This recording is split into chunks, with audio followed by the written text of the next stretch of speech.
Hello guys, welcome to my channel. और अब जो इतना रायता फैला के अब नॉर्मल व्लॉग में आ गई हुई हैं, तो मैं उनसे यही पूछना चाहती हूँ स्नेकी से कि इतना रायता फैलाया ही क्यों था। जब आपको कोई चीज़ से फिर कोई चीज़ ही नहीं चाहिए थी, कुछ चीज़ का इंसाफ नहीं चाहिए था। सारे लोग आपके जो व्यूवर्स थे वो पागलों की तरह लड़ पिट रहे थे क्योंकि आपके हस्बैंड की जस्टिस के लिए उनको इंसाफ चाहिए था। और अंकल का जो इमेज आपने इतनी गालियाँ दिलवाई हुई है अंकल और आंटी को और अंशु को, तो वो जो चीज़ है वो क्या आप वापस ला सकते हो? ये अंकल की इज़्ज़त वापस ला सकते हो? आज आपको रियलाइज़ हो रहा है कि नहीं, मुझे नहीं करवाना है, अब मैं थक चुकी हूँ। तो आप थक चुके तो सब चीज़ें आपके अकॉर्डिंग चीज़ें चल रही है। तो आपको यही चीज़ जब रियलाइज़ पहले क्यों नहीं हुआ, जब आप इतनी जब अंकल आंटी के लिए आप इतने बुरा चीज़ बोल रहे थे, आपने एलिगेशंस इतने बुरे बुरे एलिगेशंस लगाए, आपने लोगों के साथ मिलके जितना परेशान कर सकते थे उतना परेशान आप करने की कोशिश किया। तो क्या आपको उस समय रियलाइज़ नहीं था कि जो आप चीज़ कर रहे हो वो गलत है, उसका कोई सबूत नहीं है? किसी के ऊपर आप एलिगेशन लगा रहे हो, अपने सास ससुर पे इतने बुरे बुरे एलिगेशंस लगाए कि मतलब वो नॉर्मल इंसान अगर कोई ज़्यादा ही सोचने वाला होता तो वो पता नहीं क्या कर डालता। तो आज जब इनको ये स्नेकी को जब ये रियलाइज़ हुआ कि अब मुझे नहीं जस्टिस चाहिए, तो क्या स्नेकी को एक और चीज़ नहीं रियलाइज़ होती है कि अपने सास ससुर से माफ़ी मांगे कि जो उन्होंने उनके लिए इस बुढ़ापे में उनके लिए इतनी दर्द दिए, इतने परेशान किया, तो आज उनको सही तरीके से जीने का हक है। क्योंकि आधे से वो कितने लोगों को बोलेंगे? आज तो स्नेकी के पास सोशल मीडिया है, कहीं ना कहीं वो सोशल मीडिया का बहुत फ़ायदा उठा रही है कि जो भी चीज़ है, एक अगर वर्ड भी बोलेगी तो हज़ार लाखों लोग उसका सुनने वाले हैं, लाखों क्या मिलियन लोग उसके सुनने वाले हैं। तो क्या अंकल आंटी की कितनी लोग बात सुनने वाले हैं? तो क्या ये नहीं लगता है कि उसको ये चीज़ के लिए स्नेकी को माफ़ी मांगनी चाहिए कि जो भी चीज़ किया है अंकल आंटी के लिए, जो भी बोला है वो गलत बोला है। और मैं उनको स्नेकी को रियलाइज़ होना चाहिए कि ये चीज़ जो किया है वो गलत किया हुआ है। मगर स्नेकी के ऊपर एक शिकन तक नहीं है। स्नेकी जब बीच में, क्योंकि ये जो रियल लाइफ नॉर्मल लाइफ जो आया हुआ है स्नेकी का, वो इसीलिए आया हुआ है क्योंकि उसके बहुत सारे कोलब वाले चीज़ें थे और उसके कारण उसको पैसे नहीं मिल पा रहे थे। और कहीं ना कहीं उसको ये लग रहा था कि अब बदनामी बहुत होगी, जितना इज़्ज़त उछालना है उतना उछल चुका है, जितना परेशान करना था उतना कर चुके हैं। और कहीं ना कहीं स्टिकी ने ब्लैकमेल करके जितनी प्रॉपर्टी के पेपर्स लेने थे उतने ले लिए हुए हैं। अब बचे खुचे जो फार्म हाउस है या विला है, वो उसको कहीं ना कहीं पता है कि अंकल आंटी बेच नहीं सकते हैं क्योंकि उसमें सभी का नाम है। तो रहने और ना रहने पे वो ऑटोमेटिकली स्नेकी के पास ही आएगा। तो इसलिए स्नेकी अब आगे कुछ कदम नहीं उठा रही है। जितना ब्लैकमेल करने से वो ब्लैकमेल करने पे उसको जितना चीज़ें लेनी थी उसने वो अंकल आंटी को दबा के सब चीज़ें ले लिया हुआ है। तो अब कुछ वैसे कुछ बचा नहीं है। और कहीं ना कहीं स्नेकी को लॉस ही हो रहा था इस कंट्रोवर्सी से। जितना फ़ायदा नहीं होता उतना लॉस हो रहा था। एक तो अपना फ्रीडम, फ्रीली जो लाइफ दिखा रही थी और जीना चाहती थी खुले में, वो चीज़ें नहीं कर पा रही थी। रोना धोने वाला वीडियोस दिखाना पड़ रहा था उसको। और कहीं ना कहीं उसको ये भी था कि भाई मेरे कोलब के जो चीज़ें आ रहे हैं वो पेमेंट नहीं दे रहे थे क्योंकि उसका वो कर ही नहीं पा रही थी। और उस कंट्रोवर्सी में अगर वो करती भी तो लोग कहीं ना कहीं उसको नेगेटिव ट्रोल करते, क्योंकि पहले ही वो नेगेटिव ट्रोल थी।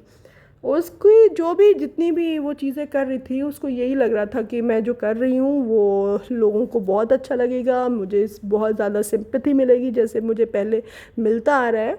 और उसने फिर यही साजिश किया कि अंकल आंटी को ऐसा ऐसा बोलो कि सारी जनता उस अंकल आंटी को गालियाँ दे। कहीं ना कहीं शुरू में मैं भी बहुत ज़्यादा कन्विंस हुई थी इस चीज़ों से, स्नेकी की बातों से। काफ़ी रो रो के बात कर रही थी और इतना बुरा हुआ था। तो ये एस्पेक्ट लाइक मैं भी सपोर्ट कर रही थी। मगर जब बहुत ज़्यादा कंट्रोवर्सी स्टार्ट हुई और उसके बाद जब मैंने डीप स्टडी किया तब पता चला कि भाई ये जो है स्नेकी जो जैसे दिखती है और जैसे वो सिंपैथी ले रही है, उतना मामला सीधा नहीं है। इसमें बहुत ज़्यादा कंट्रोवर्सी है और बहुत ज़्यादा शातिर है स्नेकी, क्योंकि उसको पता है कि मैं एक छोटी सी भी चीज़ बोलूँगी तो लोगों मिलियन लोगों के पास जाएगी, मगर अंकल आंटी की एक छोटी सी बात करने के लिए 1000 लोगों की सपोर्ट लेना पड़ रहा था, कभी पड़ोसी का, कभी अंशु का, इस तरीके से। और जो औरत अंशु की नहीं हुई वो किसी की भी नहीं होगी, क्योंकि अंशु ने उसको इतना हेल्प किया हुआ है, इतना समय पे, जिस समय पे कोई भी नहीं था उसके साथ वो खड़ी थी। वो लड़की अपनी पढ़ाई लिखाई सब छोड़ छाड़ के साथ में खड़ी थी, और आज जब स्नेकी के पास पैसे हो गए, रुतबा हो गया, सब चीज़ हो गया, तो उसने अंशु को बिल्कुल साइड कर दिया। वो बस महज इसलिए क्योंकि उसने अंकल आंटी का सपोर्ट किया। और क्यों ना करे, अंशु को अंकल आंटी ने तब से पाला पोसा है जब वो आई भी नहीं थी। तो ये चीज़ तो स्नेकी को समझना चाहिए, मगर स्नेकी जो है इस तरह की मेंटेलिटी वाली है ही नहीं। उस कहीं ना कहीं ये अपब्रिंगिंग उसको स्नेकी के पेरेंट्स से ही मिला हुआ है। और रही बात जो इज़्ज़त और जो आबरू, जो रेपुटेशन था अंकल आंटी का, वो फिर से वापस आ सकता है, ये मेन इम्पॉर्टेंट है। क्योंकि जितनी गालियाँ अंकल को पड़ी है, आंटी को पड़ी है, उतनी कभी भी ज़िंदगी में कभी भी नहीं पड़ती। वो जो सिंपैथी जो स्नेकी लेके घूम रही है, वो सिंपैथी अंकल आंटी को क्यों नहीं मिला? कहीं ना कहीं वो पहले तो कंट्रोवर्सी से पहले अंकल आंटी को भी उतने ही सिंपैथी मिल रही थी जितने उस औरत स्नेकी को मिल रहा था। मगर ये जो कंट्रोवर्सी करने के बाद अंकल आंटी का जो ये इमेज था वो बर्बाद किया गया, और ऐसे ऐसे एलिगेशंस लगाए जो कि अंकल और आंटी ने कभी सपने में भी नहीं सोचा होगा। और कहीं ना कहीं जो उनके बच्चे थे वो भी नहीं सोचते कि ऐसा एलिगेशन मेरे माँ बाप पे लग सकता है। मगर समय का कोई पता नहीं है, कब कब कौन इधर से उधर हो जाए वो समय ही बताता है। तो इस तरह की चीज़ें जो थी, स्नेकी ने बहुत इजीली कंट्रोवर्सी के अंदर एंटर किया और इजीली कंट्रोवर्सी से बाहर निकल के अपने नॉर्मल लाइफ में आ गई। मगर वो जो बेचारे हैं अंकल आंटी, उनके लिए कोई भी सोचने वाला नहीं है। ये सब जो यूट्यूब पे लोग देखते हैं वो सिर्फ वो बेचारी अबला है, वो उसके 2 बच्चे हैं, ये है, वो कैसे करेगी, ये करेगी, वो करेगी। मगर किसी ने ये सोचा कि वो जो अंकल आंटी हैं उन्होंने अपने बेटे को 20-25 साल तक पाला, और 20-25 साल के बाद कोई अगर छोड़ के जाता है तो वो अटैचमेंट कितना ही ज़्यादा गहरा होगा एज़ कम्पेयर टू वो अटैचमेंट जो महज 3 या 4 साल पुराना है। तो वो उसको और माँ बाप के बच्चों का जो बॉन्डिंग है वो कभी भी हम मेजर नहीं कर सकते हैं। और रही स्नेकी का, तो स्नेकी को आज नहीं तो कल वो शादी कर ही लेगी, क्योंकि जिस तरह के उसके आव भाव हैं वैसे कोई नहीं लगता कि वो इमोशनली वो अपने हस्बैंड से अटैच है। जितना एलिगेशन करना था, जितना बुराई करनी थी, अगर वो अटैच होती तो कभी अपने हस्बैंड की बुराई नहीं करती।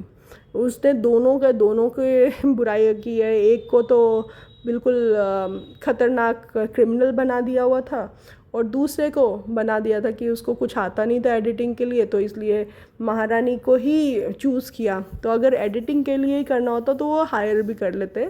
इन लोगों के पास इतने पैसे थे कि हायर कर सकते थे। स्नेकी ने किसी को नहीं छोड़ा, ना अंकल आंटी को छोड़ा, ना अंशु को छोड़ा, जो अंशु ने इतना अपनी बच्ची की तरह सोच रही थी और उसको बोलती थी कि ये बच्ची है, बच्ची है। जी हाँ, वो बच्ची थी और है भी, अभी इतनी बड़ी नहीं हुई आपसे, तो वो छोटी ही है, तो वो बच्ची ही है। उसके लिए भी इतनी नफ़रत जो मैंने देखी स्नेकी के अंदर, वो उससे पता चलता है कि वो किस मेंटल सेट से है। जैसे उसके भाई हैं जिनके अंदर कोई भी एटिकेट्स नहीं है, जिस तरह से वो रास्ते में मार खाते रहते हैं, वैसे ही कहीं ना कहीं स्नेकी की भी बिहेवियर वैसी ही है कि कोई एथिक वाली नहीं मुझे लगती है। और मुझे नहीं लगता कि उसके अंदर कोई मैच्योरिटी भी है। अभी कोई समझाने वाला आता है तब वो समझती है, तो उससे कोई मतलब नहीं है। इंसान को खुद से समझना चाहिए और खुद से अपनी चीज़ों को ध्यान से रखना चाहिए। किसी भी इंसान के डिफेम करना एक बहुत बड़ा क्राइम है, और वो क्राइम जो है स्नेकी ने बहुत बुरी तरीके से किया है, और ये चीज़ मुझे नहीं लगता कि कोई फॉरगेट कर पाएगा। इवन उनके हस्बैंड भी ये अगर जहाँ पे भी होंगे सुनते होंगे तो वो कभी भी माफ़ नहीं कर पाएंगे स्नेकी को। और होपफुली आपको मेरा वीडियो पसंद आया हो तो प्लीज़ लाइक एंड सब्सक्राइब करिए। Thanks for watching my channel.